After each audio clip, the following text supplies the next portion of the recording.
ඒගොල්ලෝ ලොවෙත් නැති වෙන්න වැඩ කරනවා. ඒ නිසා no chance. දැන් නාමල්ලා බලන්න ඕන. රාජපක්ෂලා බලන්න ඕන, සජිත්ලා බලන්න මොකක්ද උනේ? දැන් එක්සත් ජාතික පක්ෂය බලන්න කොළඹ මහනගර සභාව. සජිත බලන්න කොළඹ මහනගර සභාව. ඒගොල්ලෝ පරදින බව දන්නව නැත්නම් කලින් සැරේ මුජිබුර් රහමාන් ඉල්ලාසලානේ ඡන්දෙට ගියේ. මේ සැරේ කවුද ඉල්ලුවේ? පොහොට්ටුව තංගල්ට මොකද වෙලා තියෙන්නේ? වීරකටියට මොකද වෙලා තියෙන්නේ? රාජපක්ෂගේ මර්මස්ථාන. විපක්ෂයේ ප්‍රධාන පක්ෂය යම් දෙකින් ප්‍රධාන පක්ෂය නැති වෙලා ගිහිල්ලා විපක්ෂයේ බලයෙන් කිසියක් ඉස්මතු වෙමින් තියෙනවා. මේ සත්‍ය කොහොමද ආණ්ඩුවක් විදියට ඔබතුමාලා තාක්ෂර කරන්නේ? ඇත්තටම අපේ නෑම කිසිම දෙයක් දකින්නේ නැහැ. එහෙම එකක් නෑ. වෙලා තියෙන්නේ සජබේ හේදිලා තියෙනවා. හරිද? පොහොට්ටුවට මෙතරම් ප්‍රාදේශ සභා 225ක් 226ක බලය තිබිච්ච පක්ෂයක් තමයි දැන් ඔය අන්තිම පහට වැටලා තියෙන්නේ. ඕකත් ඉවරනවා අපි මේ සභා ටික කරාම. මොකද පළවෙනි දේනේ අපේ පන්ති මන්ත්‍රීතුමාලා ගම්මට්ටමේ මන්ත්‍රීවරු වශයෙන් තහවුරු ප්‍රසිද්ධ ගමේ තහවුරු වෙච්ච අය නෙමෙයිනේ අතිබහුතරය. ඒක ඇත්ත. අපේ අලුත් අය. ඒත් ඒගොල්ලන්ට මේ අවුරුදු 4ක් තිබෙනවා ගමේ වැඩ බල ලොවෙත් නැති වෙන්න වැඩ කරනවා මතක තියාගන්න. ලොවෙත් නැති වෙන්න වැඩ කරනවා. ඒ නිසා දැන් මේ ඇත්තටම තියෙන්නේ අනේකාගේ පරාජයෙන් සතුටු වෙන්න නෙමෙයි තියෙන්නේ. දැන් නාමල්ලා බලන්න ඕන, රාජපක්ෂලා බලන්න ඕන, සජිත්ලා බලන්න මොකක්ද උනේ? දැන් එක්සත් ජාතික පක්ෂය බලන්න කොළඹ මහනගර සභාව. සජබ බලන්න කොළඹ මහනගර සභාව. ඒගොල්ලෝ පරදින බව දන්නව නැත්නම් කලින් සැරේ මුජිබුර් රහමාන් ඉල්ලාසලානේ ඡන්දෙට ගියේ. මේ සැරේ කවුද ඉල්ලුවේ? රට දන්නේ නැහැ, සජබ දන්නේ නැහැ. නේද? ඒගොල්ලෝ දන්නවා ඒගොල්ලෝ පළවෙනි වතාවට ලේකම්තුමා ළඟ තියෙනවා සභාවක් එක්සත් ජාතික පක්ෂයෝ සජබ ජයග්‍රහණය කළා නැහැ. ලංකා ඉතිහාසයේ පළවෙනි වතාවට. පොහොට්ටුව තංගල්ට මොකද වෙලා තියෙන්නේ? වීරකටියට මොකද වෙලා තියෙන්නේ? රාජපක්ෂගේ මර්මස්ථාන. ඉතින් ඒ නිසා අපිට කියන්න තියෙන්නේ ඒගොල්ලෝ හේත අනික මේ ප්‍රාදේශ සභා ඡන්දේ. පොහොට්ටුව 2018 ගොඩ ආපු සූත්‍රය පාර්ලිමේන්තුවේ මන්ත්‍රී 95ක් හිටියා. මෛත්‍රීපාල යටින් උදව් කළා. රනිල් උදව් කළා. එහෙම යථාර්ථයේ ටික තමයි පාස්කු ප්‍රහාරයත් ඒකම සිද්ධ වුණා. ඒ නිසා තමයි ওই දේශපාලන සූත්‍රය 2018ට ගැලපුණේ. ඉවර වෙනවා දේශපාලන වශයෙන්. අලුත් පක්ෂ මොකුත් ඇවිල්ලා නැහැ. මොකද මේකේදී ඔබතුමාලා දකිනවා ස්වාධීන කණ්ඩායම්වල മന്ത്രി සංකාරම් බලන්නකො. සාමාන්‍යයෙන් ගමක දන්සලක් දීලා ගමේ සාමාන්‍ය සෞතුණුයි හිටියා. දිනන බල එක දෙයක් කියන්න බැරුණා ලේකම්තුමාලා දෙදෙනාම සිනුත් ඒක කිව්වනම් හොඳයි. ඇත්තටම ගත්තොත් ඊටමත් අද ජාතිවාදය පාවිච්චි කරා මේ මැතිවරණේ. ඊටමත් අද දූෂණය පාවිච්චි කරා. ඒගොල්ලෝ සල්ලි බෙදුවා. අපි ඉලෙක්ෂන් කමිෂන් ෆැමිලි කරලා තිබෙනවා. අපි ප්‍රාදේශ සභා මැතිවරණ කරෙත් ඊටාම ඉහළ දේශපාලන සංස්කෘතියක් ඇත. කිසිම රාජදේපල පාවිච්චි කරන්නේ නැතුව. නමුත් අපිට ඊටා පැහැදිලි කරලා කියන්න පුළුවන්. අපේ අර පහර දුන්න ඩෙල්ෆ් වලදී. යාපනයේදී, පොළොන්නරුවේදී. අපේ කාර්යාල කැඩුවා. සල්ලි බෙදුවා. ඔක්කොම කළා තමයි ඔය ප්‍රතිඵල තියෙන්නේ.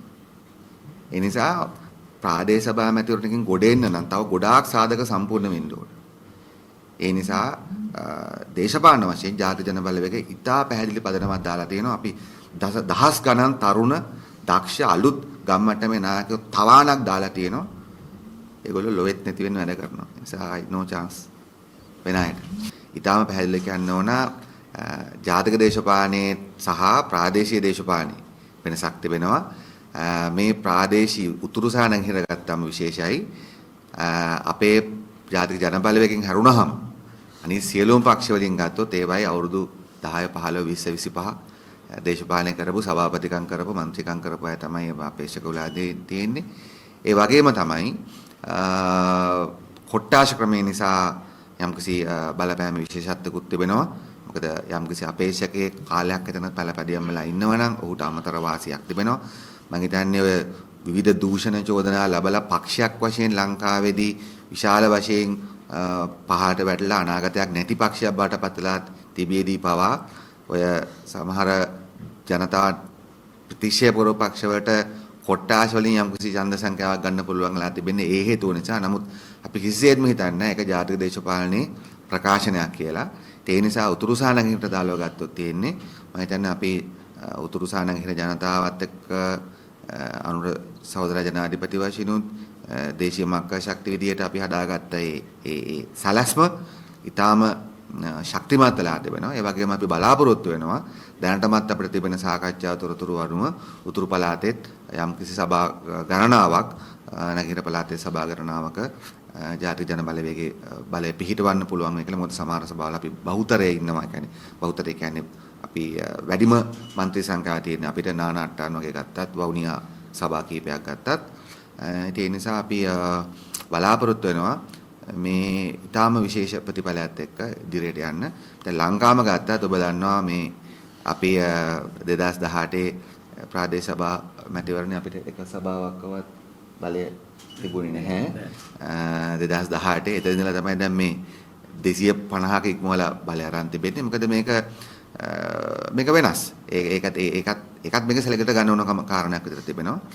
ඒ නිසා අපි හිතනවා උතුරු සානන් කියන පළාත් වගේම අනිත් පළාත්වලත් අපි පක්ෂයක් විදියට බීමට මේ ජන බලය ශක්තිමත් කරන් තිබෙනවා.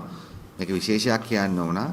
කොට්ටාශ අතිවිශාල ප්‍රමාණයක් ජයග්‍රහණය කර තිබීම විසින් අපිට ආණ්ඩුවේ දේශපාලන බලයත් ආණ්ඩුවේ සංවර්ධන ක්‍රියාවලියත් ඊටම පහසුවෙන් කරන්න ලොකු අවස්ථාවක් ලැබෙනවා. ඒ වගේම අපි හිතනවා අපි අනාගත නායකත්වයන් පුරුදු කරන්න අවශ්‍ය කරන මම හිතනවා මම දන්නේ සම්පූර්ණ ඉලක්කම කීයද කියලා. අපි අඩුම ගානේ මන්ත්‍රීවරු 2-3000ක් ඊට වැඩි ඇති. ඉතින් අපි හිතනවා ඒක විශාල ශක්තියක්. ඒ අතර තරුණ අය, කාන්තාවන් විශාල පිරිසක් එනවා. මම හිතනවා අපි සැලකිය යුතු ෆවුන්ඩේෂන් එකක් මේ මැතිවරණේ අපි දාගෙන තිබෙනවා. ඒ ජයග්‍රහණය කරපු මේ පක්ෂවලට ඔබතුමාලගේ සහයෝගය ලැබෙනවද සභා පීඨුවේදී? ඔබතුමාලා දෙන්නේ ස්ථානීය ඉන්න මේ තැන්වලදී වැඩි මන්ත්‍රීවරු තත්ත්වය සභා පිහිටවීමේදී අපේ සහයෝගය ලැබෙනවාද කියන එක මම හිතන්නේ එච්චර අදාළ ප්‍රශ්නයක් නෙවෙයි. ඒගොල්ලන් සභා පිහිටව ගන්න ඕන. නමුත් අපි අර කඩාකප්පල්කාරීල සේවා වලට බාධා කරන්න බලාපොරොත්තු වෙන්නේ නැහැ. නමුත් ඒ අතර අපිට දැනටම ඒ සභාවල මොකද කිසිම සභාවක් බහුතර බලයක් සහිතව පිහිටවන්න පුළුවන් කෙනෙක් උතුරු පළාතේ නැහැ. නැගිට පළාතේ මම දන්නා තරමින් නැති තරම් හුඟක් තැන්වල. ඒ නිසා ඒ හැම කෙනාටම සිද්ධලා තියෙනවා තව කාගේ හරි උදව් ගන්න. ඒනෝ දැනටමත් උතුරු පළාතේ බොහෝ ප්‍රධානම නගර සභාවල පවා අපට අපෙන් ඉල්ලීම් කරමින් තිබෙනවා. ඔවුන් කැමති ආණ්ඩු පක්ෂයේ ලෙස අපත් සමග මේ ගමන යන්න කියලා. ඒ නිසා අපි එවැනි ඉල්ලීම් ගොඩාක් තිබෙනවා. සමහර අපිට වඩා වැඩිපුර ඡන්ද ගත්ත පක්ෂ වලින් පවා ඉල්ලීම තියෙනවා. උන්ට සභාව පිටව ගන්න බැරි නිසා උන් කැමති ජාතිවාදී නොවන අදූෂිත ආණ්ඩු පක්ෂය ජනාධිපතිවරයා පාර්ලිමේන්තුවේ ඉන්න පක්ෂය සමග යන්න කියලා. ඉතින් ඒවත් සම්බන්ධව අපි ප්‍රධාන ලේකම් සෝවාල ඉදිරිපත් කළ විස්තර තුන තමයි කටයුතු කරන්න බලාපොරොත්තු වෙන්නේ. උන්ට ඔබතුමාලා රවුන්ට ගිහිල්ලා බලෙමුණ සහාය දෙන්න පුළුවන් නේ. ආණ්ඩු පක්ෂය උන්ට සහාය දෙනවා නම් ගොඩක් වටිනවා නේද? උන්ට ඒ උන්ගේ අදාළ මේක කටයුතු කරගන්න. එහෙම ඒ කියන්නේ උන් ආරාධනා කරන්න ඕන කරමු කියලා එහෙමවත් මෙහෙම අපිට ආණ්ඩු බලය තිබෙනවා. අපි සියලුම ප්‍රාදේශීය සම්බන්ධයෙන් කමිටුවල සභාපතිවරු පත් කළා තිබෙනවා. ඒසයි ප්‍රදේශ සංවර්ධනය කිරීම සඳහා අපිට සුවිශාල ආයතන රාශියක් තිබෙනවා. ඉතින් ඒ පක්ෂ වලින් යම්කිසි උදව්වක් ඉල්ලා සිටියොත් ඒක මොන වගේ ආකාරයක්ද කියලා අපිට ඒ අවස්ථාව අනුව තමයි සලකා බලන්න වෙන්නේ. මොකද කිසිම පක්ෂයක් උතුරු පළාතේ Tamanට තනියෙන් බලය පිහිටව ගන්න බෑ. ඒ උන්ට අනිවාර්යයෙන්ම අපි තමයි එතන ගොඩාක් සභාවල දෙවෙනි ස්ථානයේ ඉන්නේ. වැඩි සභා ප්‍රමාණයක දෙවෙනි ස්ථානයේ ඉන්නේ කෙනෙක්. පළවෙනි නොවනේවයි අපි ගොඩක් ඒවායි දෙවෙනි ස්ථානයේ ඉන්නේ.